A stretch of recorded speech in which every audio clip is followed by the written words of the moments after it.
Terima kasih Mbak Lani, Mbak Dinda, Mbak Jen, yang bisa hadir di ruangan ini.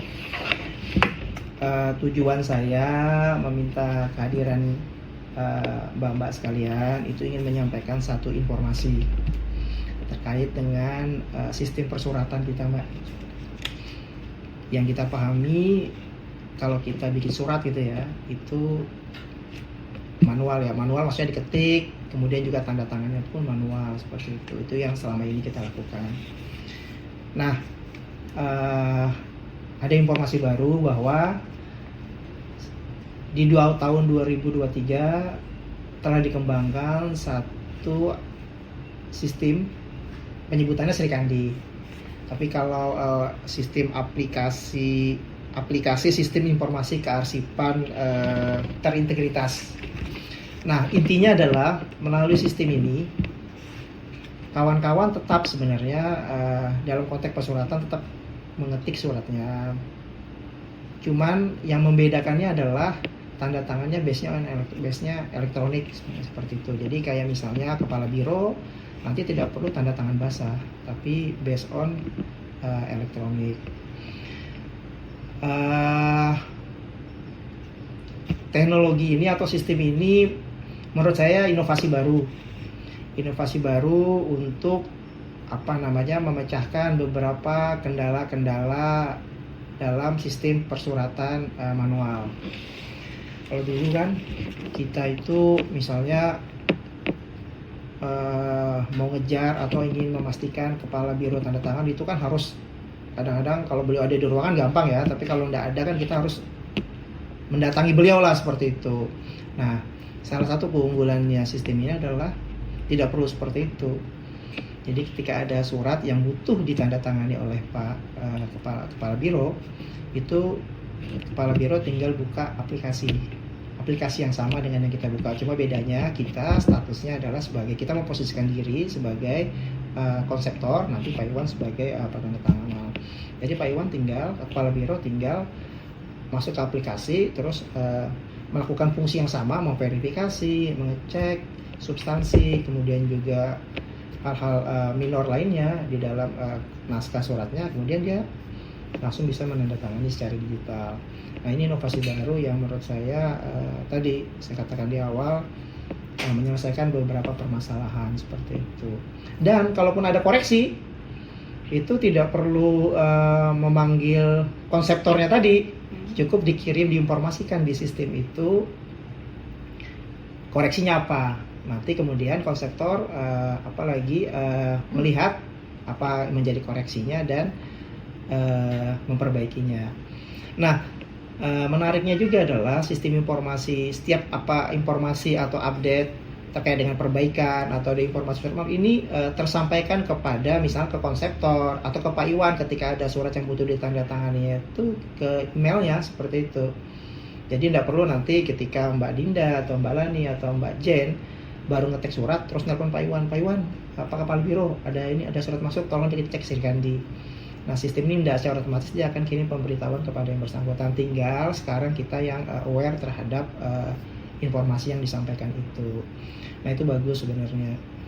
Nah, kemudian saya juga melihatnya inovasi ini memudahkan kita untuk, keuntungannya adalah secara umum sistem pengarsipan seperti itu.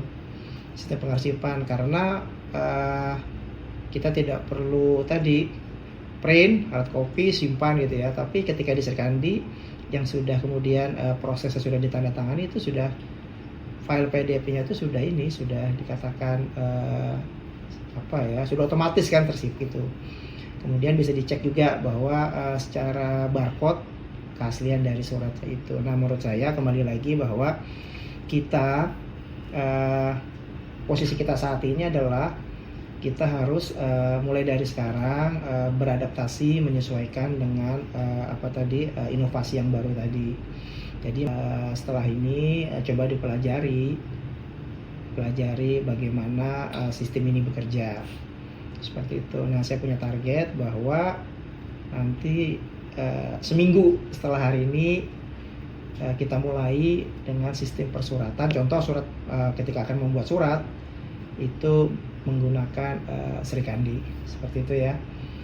Nanti saya juga sudah cek di ternyata di YouTube juga ada sebenarnya. Jadi nanti kawan-kawan ketika nanti untuk melancarkan atau untuk mencari lebih jauh bisa nanya nanti ke kawan-kawan di bagian sekretariatan, atau enggak nanti kalau mau belajar mandiri bisa di YouTube ada kok. Saya kemarin juga sudah sempat lihat. Mungkin seperti itu. Saya pikir itu arahan saya kali ini. Saya berharap benar kawan-kawan bisa menyesuaikan atau beradaptasi segera terkait dengan tadi sudah mulai digunakannya Sri Kandi di dalam sistem persuratan kita. Jadi orang yang kuat itu orang yang bisa bertahan itu tuh bukan orang yang kuat, tapi menurut saya sih adalah orang yang pandai beradaptasi seperti itu. Jadi ya dalam konteks ini segera beradaptasi dengan perubahan-perubahan yang memang itu baik ya kan. Kemudian juga dirancang memang untuk menyelesaikan permasalahan-permasalahan seperti itu. Saya pikir itu kawan-kawan, semangat ya. Baik, terima kasih. Baik, Mbak Dinda, Mbak Lani, dan Mbak Jen, saya meminta kawan-kawan kesini karena ada beberapa hal yang ingin saya sampaikan. Hari ini saya mau cerita tentang pengalaman kita beberapa hari lalu yang kita memfasilitasi kawan-kawan Pemkot Bontang berkenaan dengan adanya permasalahan galian C di Kota Bontang. Nah, saya melihat itu satu proses yang bagus, terutama ketika kawan-kawan dari Kota Bontang melihat bahwa banyak permasalahan itu yang tidak bisa diselesaikan oleh Kota Bontang sendiri. Nah, kemudian melihat itu kawan-kawan dari Kota Bontang mencoba melibatkan kita yang di Biro Perekonomian untuk membantu proses memfasilitasi dan koordinasi. Nah, ini yang menurut saya selama ini belum terjadi ya, belum maksimal terjadi. Nah, tapi kemudian saya melihatnya ada perubahan perilaku, ada perubahan pola yang menurut saya ke arah yang bagus. Ya, saya harap hal ini juga terjadi juga untuk di kota dan kabupaten yang lainnya. Artinya jika ada kawan-kawan di kabupaten kota itu punya permasalahan terkait dengan isu sosial lingkungan yang ada di daerahnya, tetapi penyelesaiannya tidak bisa dilakukan oleh mereka karena banyak hal misalnya kewenangannya, sehingga pelibatan misalnya sektor-sektor lain atau pihak-pihak lain yang ada di provinsi itu menjadi hal yang penting. Nah, saya juga melihat kemarin hal ini terjadi karena memang kesiapan kita juga di Biro Perekonomian, terutama di bagian sumber daya alam untuk merespon hal itu. Artinya tidak semua orang itu siap mendengar curhatan atau keluhan dari pihak lain, dalam hal ini kawan-kawan di kabupaten kota.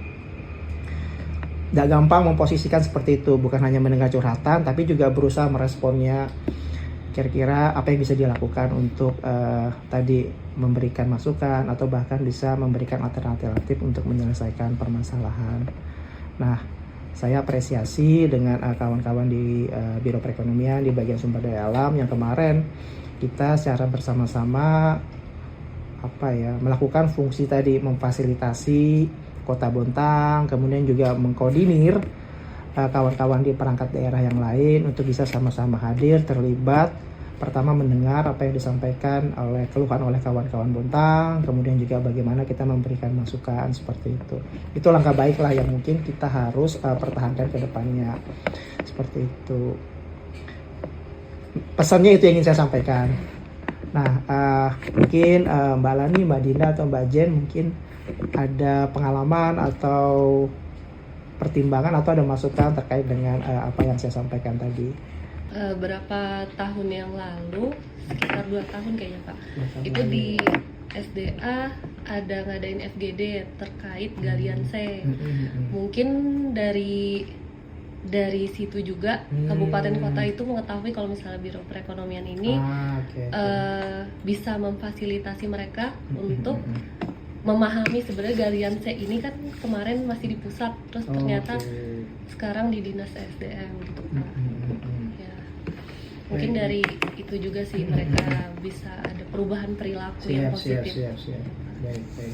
Baik Pak, untuk PKKP kami sedang memfasilitasi acara PEDA yang diacarakan setiap 4 atau 5 tahun sekali.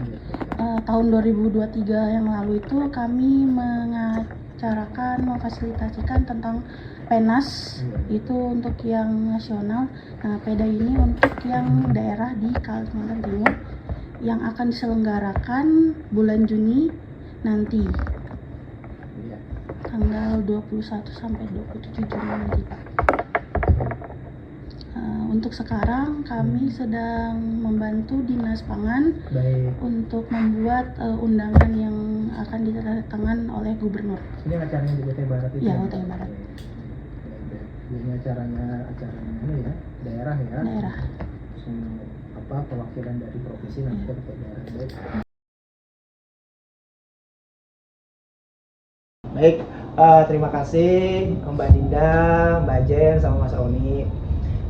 Saya meminta kawan-kawan ke ruangan ini karena ada beberapa hal yang ingin saya sampaikan berkenaan dengan pelaksanaan kegiatan kita, terutama untuk kegiatan pengadaan barang dan jasa. Kalau di DPA kita kan kebetulan di tahun 2025 ini ada kegiatan pengadaan barang dan jasa, dan sampai dengan saat ini sepertinya belum kita realisasikan. Nah, saya mau dengar ini dari kawan-kawan, mungkin Mbak Dinda atau Mas Roni, untuk bisa mengupdate perkembangannya sampai sekarang seperti apa, termasuk misalnya persiapan-persiapan yang sudah dilakukan. Kalau di Mbak Dinda, tahun ini ada kegiatan apa? Kalau dari SUPLH ada satu pengadaan ya, oke. Dengan ada 3 paket ATK mungkin. Baik. Dan itu semua sudah masuk ke pemberkasan ya. Kalau Mas Roni? Dari kami sama Pak, untuk pengadaan perangkat elektronik itu untuk tahun ini di sub kami belum ada. Tidak ada Pak. Paling untuk paket-paket ATK seperti itu. Oke, baik, tak apa-apa. Kalau yang tahun ini ada, mungkin segera dilaksanakan. Nah, tadi kalau yang di Mbak Dinda, ini kan sudah ada pemberkasan ya. Nah, ini tolong nanti dikonsultasikan ke pejabat pengadanya, kira-kira berkas apa yang harus kita siapkan. Nah, untuk yang Mas Roni memang tahun ini nggak ada, tapi nanti di 2026 nanti kalau memang ada inventarisasi kebutuhannya, kalau memang diperlukan, misalnya ada peralatan-peralatan yang harus dibeli, menggantikan yang rusak, ya tolong diidentifikasi dari sekarang. Nah, pada kesempatan ini saya ingin menyampaikan beberapa hal kepada kawan-kawan terkait dengan nanti dalam menjalankan pengadaan barang dan jasa.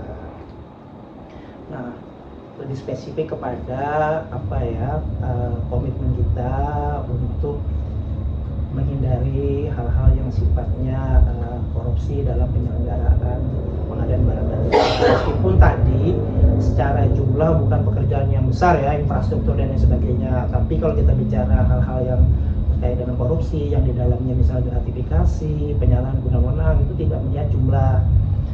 Jadi misalnya nanti di Mbak Dinda ketika nanti mau pengadaan tablet atau laptop itu yang menjadi arahan saya adalah pastikan bahwa memang spesifikasi yang kita usulkan atau yang kita ajukan memang sesuai dengan kebutuhan kita, bukan sesuai kebutuhan dari penyedianya. Itu yang penting menurut saya.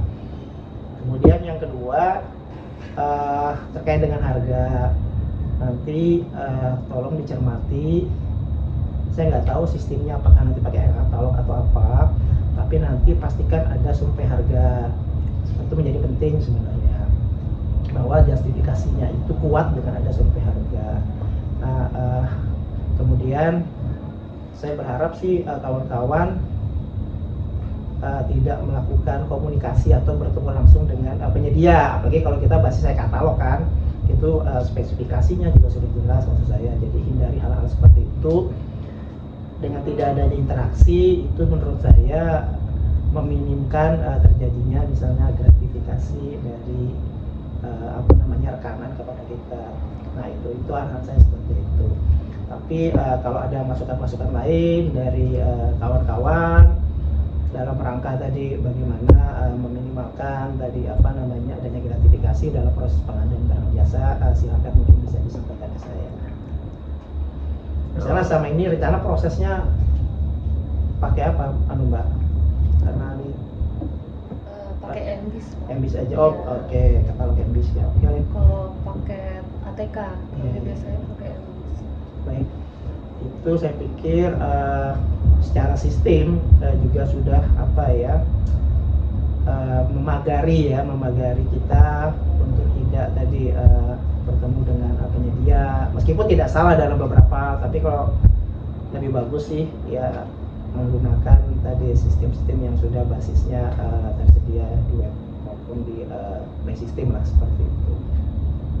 Baik, saya pikir itu substansi dari arahan saya kali ini. Tidak ada maksud apa-apa, tapi lebih kepada menjaga integritas kita sebagai ASN seperti itu. Kemudian juga kalau kita sudah melakukan hal itu, maka kita tuh akan tidak merasa terbebani dengan orang lain, tidak merasa punya standar ganda dalam memberikan pelayanan ke orang lain, karena memang standar yang kita gunakan itu bukan standar tadi rekanan, tapi memang standarnya dari peraturan. Saya pikir itu Mbak Dinda, Mas Jen, Mbak Roni, substansi dari arahan saya pada diskusi kita kali ini. Saya harap kawan-kawan bisa menjalankan. Jika dalam prosesnya nanti ada kendala, silakan kita diskusi kembali. Saya pikir itu. Terima kasih atas ininya dukungannya sama ini. Mungkin itu. Terima kasih. Iya, Pak.